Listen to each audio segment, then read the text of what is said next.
శ్రీమాత్రే నమః, శ్రీ గురుభ్యో నమః. మనం ఇన్ని రోజుల నుంచి కూడా ఏ మాసానికి తగ్గట్టుగా అంటే ఏ నెలకు తగ్గట్టుగా ఆ నెల రెమెడీస్ చెప్తూ ఉన్నాం. అలాగే ప్రతి నెల మనం ఏం పూజలు చేయాలో చెప్తున్నాం. కానీ సాధారణంగా ఏంటంటే ప్రతి ఒక్కళ్ళకి ఒక రాశి ఉంటుంది. ఆ రాశి వారికి ప్రత్యేకంగా కొన్ని నక్షత్రాలు ఉంటాయి. ఉదాహరణకు నాది తులారాశి. మరి తులారాశిలో నా నక్షత్రం ఏంటి అంటే స్వాతి నక్షత్రం. సో ఇవి ఎందుకు చెబుతున్నాను అంటే పాపం చాలా మంది వాళ్ళ యొక్క పేర్లు మాత్రమే తెలుసు. ఆ పేర్లు ఉన్నటువంటి వాళ్ళు ఎవరైతే ఉంటారో వాళ్ళు ఏం చేయాలి మరి? ఈ డేట్ ఆఫ్ బర్త్లు టైంలు లేవు. అలాంటి వాళ్ళ కోసం ప్రత్యేకంగా చేసేటువంటి వీడియో ఇది.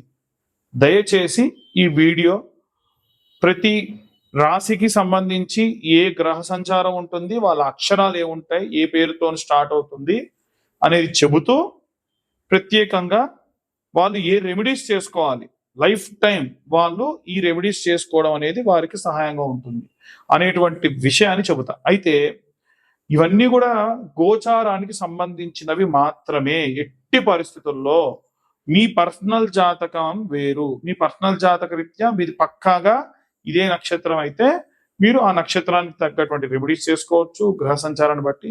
నేను ఇప్పుడు చెప్పేది బేసిక్ రెమెడీ అన్నమాట. కాబట్టి లేదండి నాకు పూర్తి జాతకం కావాలి, నా పేరేంటి, డేట్ ఆఫ్ బర్త్ ఏంటి, టైం ఏంటి కావాలి అనుకున్న వాళ్ళు ఎవరైనా సరే 2025 రూపాయలు కడితే వాళ్ళకి పూర్తి జాతకం ఇస్తా. మళ్ళీ నేను నా మాట మీద నిలబడుతున్నా. ఎవరైతే జాతకం చెప్పించుకుంటారో వాళ్ళకి ఈ యొక్క జ్వాలాముఖి మాలని ఫ్రీగా ఇస్తున్నా. అది కేవలం మన ఛానల్ సబ్స్క్రైబర్స్ కి మాత్రమే.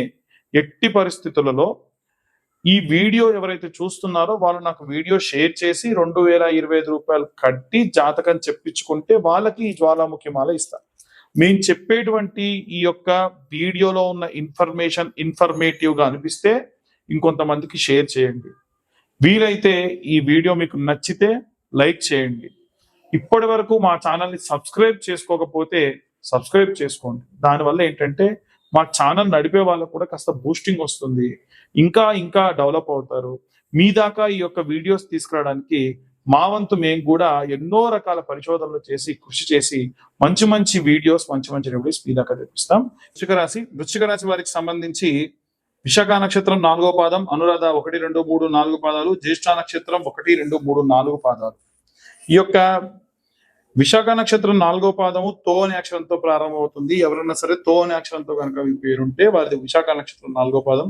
అనురాధ నక్షత్రం 1, 2, 3, 4 పాదాల్లో నా అనేటువంటిది 1వ పాదం, నీ అనేటువంటిది 2వ పాదం, ను అనేటువంటిది 3, నే అనేటువంటిది 4.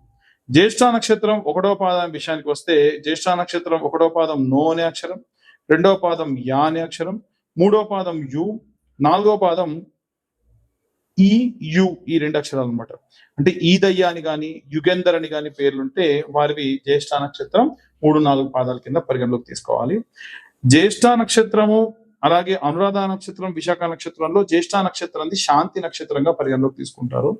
విశాఖ నక్షత్రానికి కూడా కొన్నిసార్లు కొన్ని పాదములు శాంతిగా పరిగణలోకి తీసుకుంటారు.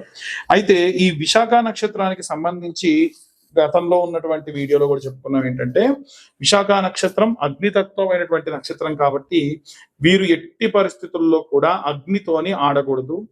మనం ఊదడం కానీ నోటితోని, అలాగే సిగరెట్ స్మోక్ చేసిన కాలుతో తొక్కుతారు. ఎట్టి పరిస్థితుల్లో అలా చేయకూడదు. అసలు సిగరెట్ స్మోకింగే చేయొద్దు.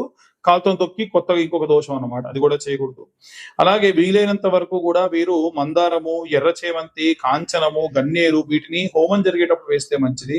అలాగే పత్తి గింజలు కానీ, శనగలు కానీ, ఫలవృక్షముల యొక్క కొమ్మలు కానీ, అంటే ఫలవృక్షములు అంటే ఉదాహరణకు చెప్తున్నా మీకు మామిడి చెట్టు యొక్క కొమ్మలు, అలాగే సపోటా చెట్టు, జామ చెట్టు కొమ్మలు ఉంటాయి కదా, వీటిని ఎప్పుడన్నా హోమంలో గనక మీ చేత్తో వేసే అవకాశం ఉన్నప్పుడు వేస్తే విశేషంగా విశాఖ నక్షత్రం వారికి బాగా కలిసి వస్తుంది. అలాగే మీ ఇంట్లో ఉత్తర దిశ అంటే నార్త్ సైడ్ మందారం కానీ చేమంతి కానీ ఈ చెట్లు గనక పెంచితే విశేషమైన సత్ఫలితాలు పొందవచ్చు. అనురాధ నక్షత్రం వారికి సంబంధించి ఎక్కడైనా గోష్ఠీ కార్యక్రమాలు లేదా సత్సంగాలు జరుగుతుంటే, ఎక్కడైనా పెద్ద పెద్ద గురువులు వచ్చి ఏవైనా ప్రవచనాలు ఇస్తూ ఉంటే, మీ వంతు మీరు ఏవైనా సరే వీలైనంత భుజ బలాన్ని అంటే కాస్త భుజం అందించండి, సహాయం చేయండి, వాలంటీర్స్ గా పనిచేయండి. వీళ్ళు ఎక్కడైనా సరే ప్రత్యేకంగా దేవాలయాల్లో గనక వాలంటీర్స్ గా పనిచేస్తే అనురాధ నక్షత్రం వారికి చాలా మంచిది. ఎక్కడైనా డబ్బులు లెక్కెట్టేటప్పుడు కానీ దేవాలయంలో, లేదా ఏదైనా క్యూ లైన్ లో నిలబడి చేయడం కానీ, ఏది లేదండి మీ గుళ్ళకు పోనండి నేను ఇవి చేయనండి అనుకునే వాళ్ళు కొంతమంది ఉంటారు కదా. రోడ్డు మీద అంబులెన్స్ వెళ్తుంటే రోడ్డు పక్కకు మీ బండి ఆపి మొత్తం ట్రాఫిక్ క్లియర్ చేసి అంబులెన్స్ పంపించండి, పెద్ద పూజ మీరు చేసింది. అలా ఎవరైతే చేస్తారో అనురాధ నక్షత్రం వారికి చాలా మంచిది. అందరూ చేయొచ్చు ఇది, అనురాధ నక్షత్రం వాళ్ళు చేసి ఇంకా మంచిది. రెమెడీస్ విషయానికి వస్తే ఖర్జూరము, బెల్లము, కొబ్బరి, బియ్య పిండితో ఏదైనా మధుర పదార్థాన్ని తయారు చేసి దానం చేయాలి. మళ్ళీ చెబుతున్నాను, బాగా వినండి. ఖర్జూరము, అలాగే బెల్లము, కొబ్బరి, ఇవి బియ్య పిండితో కలిపి దానం చేయడం, గణపతి హోమాలు జరిగేటప్పుడు హోమంలో వేయడం. గణపతికి సంబంధించి కూడా సంకటహర చవితికి హోమాలు జరుగుతున్నప్పుడు ఖర్జూరం, మంచి ముద్ద ఖర్జూరము గింజలు లేకుండా తీసి, కాస్త బెల్లము, కొబ్బరి తురిమి దాంట్లో మూడింటిని కలిపి మంచిగా బియ్య పిండిని ఒక ఒక చపాతీ లాగా చేసి, అంటే పూరి ఒత్తినట్టుగా ఒత్తుకొని మధ్యలో పెట్టేసుకొని ఒక మోదగంలా చేసి ఉడకబెట్టినవి కానీ లేకుంటే వేయించినవి కానీ హోమంలో నెయ్యిలో వేయించాలి. వేయిస్తే హోమంలో వేయడం, అలా చాలా చాలా సత్ఫలితాలు పొందవచ్చు. అలాగే జ్యేష్ఠ నక్షత్రం వారి విషయానికి వస్తే జ్యేష్ఠ నక్షత్రం వారు పెసలు, వెండి, కంచు, కర్పూరము ఏవైనా సరే వీటికి సంబంధించి ఎవరైనా సోల్జర్స్ ఉంటే, అంటే ఎక్కడైనా యుద్ధం జరుగుతుంది, ఆ యుద్ధం జరిగేటప్పుడు వారికి ఏవైనా సరే కావాలి ఇలాంటి పదార్థాలు, అంటే పెసర పిండి కానీ, పెసళ్ళు కానీ, వెండి కానీ, కంచు పాత్రలు కానీ, కర్పూరం కానీ, ఇలాంటివి ఏవైనా సరే కావాలి. లేదు అంటే మీకు తెలిసినటువంటి ఎవరన్నా సరే ఆర్మీలో పనిచేస్తూ ఉన్నారు, వాళ్ళు వెళ్ళేటప్పుడు ఈ పదార్థాలతోని పెసర్లు కానీ పెసలతో ఏదైనా వండి వాళ్ళకి ఉండలు పంపించడం మంచిది. వాళ్ళకి ఏమైనా వెండి విగ్రహాలు ధైర్యానికి దగ్గర పెట్టుకోమని చెప్పి వెండి విగ్రహాలు గిఫ్ట్ గా ఇవ్వడం మంచిది. సోల్జర్స్ కు మనం కూడా ఏదైనా గిఫ్ట్ ఇవ్వాల్సి వస్తే ఈ పరంగా ఇస్తే మంచిది. అలాగే కంచు పాత్రలు, కంచు ప్లేట్ ఏదైనా ఇస్తే మంచిది. కర్పూరం లాంటివి కూడా ఏమైనా సరే మీరు కుంకుమలో కలిపి ఆ కుంకుమ కర్పూరం కూడా ఇస్తే మంచిది.